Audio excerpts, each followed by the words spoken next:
வேலூர் மாவட்டம் சத்துவாச்சாரியில் உள்ள மாவட்ட ஆட்சியர் அலுவலக கூட்டரங்கில் ஊரக மற்றும் நகர்ப்புற உள்ளாட்சி தற்செயல் தேர்தல் நடைபெற உள்ள நிலையில் நடப்பாண்டிற்கான வேலூர் மாவட்டத்திற்கான இறுதி வாக்குச்சாவடி பட்டியலை மாவட்ட ஆட்சித்தலைவர் சுப்புலட்சுமி அங்கீகரிக்கப்பட்ட கட்சி பிரதிநிதிகள் முன்னிலையில் வெளியிட்டார்.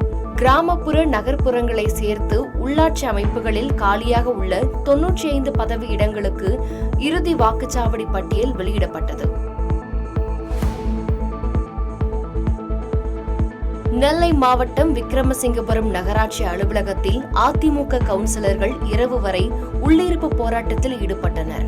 நகராட்சியில் பல்வேறு முறைகேடுகள் நடைபெற்று இருப்பதாக கூறி சுமார் 11 மணி நேரம் வரை போராட்டத்தில் ஈடுபட்ட கவுன்சிலர்களுக்கு ஆதரவாக அம்பை சட்டமன்ற உறுப்பினர் இசக்கி சுப்பையாவும் கலந்து கொண்டார். அப்போது வருவாய்த்துறை அதிகாரிகள் செல்போன் மூலம் பேச்சுவார்த்தை நடத்தி விரைவில் நடவடிக்கை எடுப்பதாக கூறியதை அடுத்து அனைவரும் கலைந்து சென்றனர். ஊழியர் பெறும் சம்பளத்திலிருந்து டிடிஎஸ்ஐ திரும்ப பெறுவதற்கு தவறான முறையில் செயல்படுகின்றனர் என வருமான வரித்துறை மதுரை மண்டல ஆணையர் வசந்தன் தெரிவித்துள்ளார். இதுவரை 4000 பரிவர்த்தனைகள் தவறாக நடைபெற்று இருப்பதை கண்டுபிடித்து அவர்களுக்கு நோட்டீஸ் அனுப்பப்பட்டு உள்ளதாக தெரிவித்த அவர், மக்கள் தவறாக பரிவர்த்தனை செய்திருந்தால் வருமான வரித்துறையில் உள்ள நடைமுறையை பயன்படுத்தி ரிட்டர்ன் ஃபைல் பண்ணலாம் என்றும், அவ்வாறு செய்தால் அவர்களுக்கு கூடுதல் வரியோ அபராதமோ அல்லது தண்டனை தவிர்க்கப்படும் என்று தெரிவித்தார். புதுச்சேரி சோலை நகரில் 14 வயதுடைய 2 சிறுமிகள் கூட்டு பாலியல் பலாத்காரம் செய்த சம்பவம் அதிர்ச்சியை ஏற்படுத்தியுள்ளது. இதில் 2 வாலிபர்களை போக்சோவில் கைது செய்து சிறையில் அடைத்துள்ள நிலையில் மேலும் 4 பேரிடம் விசாரணை நடத்தி வருகின்றனர். விருதுநகர் மாவட்டம் ராஜபாளையத்தில் முன்னால் சென்ற காரை முந்தி செல்வதற்காக சென்ற அரசு பேருந்து அதிவேகம் காரணமாக ஓட்டுநர் கட்டுப்பாட்டை இழந்து சாலையோர தடுப்பு சுவற்றின் மீது மோதி விபத்துக்குள்ளாகும் சிசிடிவி காட்சிகள் தற்போது வெளியாகியுள்ளது. விபத்தில் அதிர்ஷ்டவசமாக பயணிகள் காயமின்றி தப்பிய நிலையில் இந்த விபத்து குறித்து தெற்கு காவல் நிலையத்தில் ஓட்டுநர் ஊர்காவலன் மீது வழக்கு பதிவு செய்யப்பட்டது.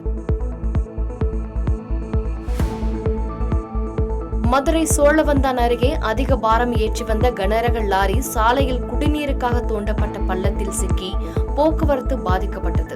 தொடர்ந்து 2 ஜேசிபிக்கள் கொண்டு 3 மணி நேர போராட்டத்திற்கு பின்பு கனரக லாரி மீட்கப்பட்ட நிலையில் குண்டும் குழியுமாக உள்ள சாலையில் அடிக்கடி விபத்து நேரிடுவதாக தெரிவித்த பொதுமக்கள் விரைவில் இந்த சாலையை சீரமைத்து தர வேண்டும் என கோரிக்கை வைத்தனர். பாராளுமன்றத்தில் வக்பு வாரிய திருத்த சட்ட மசோதாவிற்கு எதிராக வாக்களிக்க உத்தரவிட்ட விவகாரத்திற்கு எதிராக மதுரை திருப்பரங்குன்றத்தில் பாஜகவினர் ஒட்டியுள்ள போஸ்டர் பரபரப்பை ஏற்படுத்தியுள்ளது. அந்த போஸ்டரில் உத்தரவு பிறப்பித்த தமிழக முதல்வர், துணை முதல்வர், நாடாளுமன்ற உறுப்பினர்கள் அருண் நேரு, கார்த்திக் சிதம்பரம் ஆகியோர் தேச துரோகிகள் என்ற வாசகங்கள் இடம்பெற்றுள்ளது. தருமபுரி மாவட்டம் பாலக்கோடு அருகே வழி தவறி ஊருக்குள் வந்த புள்ளிமானை தெருநாய்களிடமிருந்து பொதுமக்கள் காப்பாற்றினர். பின்னர் பொதுமக்கள் அளித்த தகவலின் பேரில் வனவர நடராஜன் தலைமையிலான வேட்டை தடுப்பு காவலர்கள் புள்ளிமானை மீட்டு கால்நடை மருத்துவமனையில் சிகிச்சைக்காக அனுமதித்த பின்பு காப்பு காட்டில் விட்டனர்.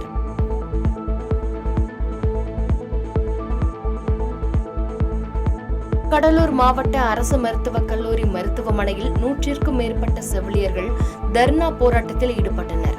செவிலியர்கள் அனைவருக்கும் பாகுபாடு இல்லாமல் இரவு பணிகள் வழங்க வேண்டும் என வலியுறுத்தி செவிலியர்கள் இரவு பணியை முடித்துவிட்டு கல்லூரி வளாகத்தில் நடைபெற்ற தர்ணா போராட்டத்தால் நோயாளிகள் அவதியடைந்தனர்.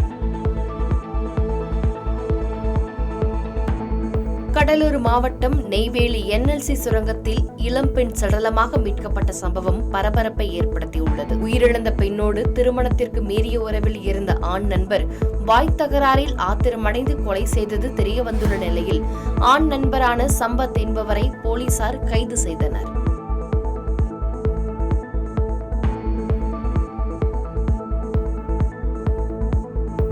பாதகம் செய்பவரை கண்டால் நாம் பயம் கொள்ளலாகாது பாப்பா. மோதி முடித்துவிடு பாப்பா, அவர் முகத்தில் உமிழ்ந்துவிடு பாப்பா. அண்மை செய்திகளை உடனுக்குடன் தெரிந்து கொள்ள இணைந்திருங்கள் எம்நாடு தொலைக்காட்சியுடன்.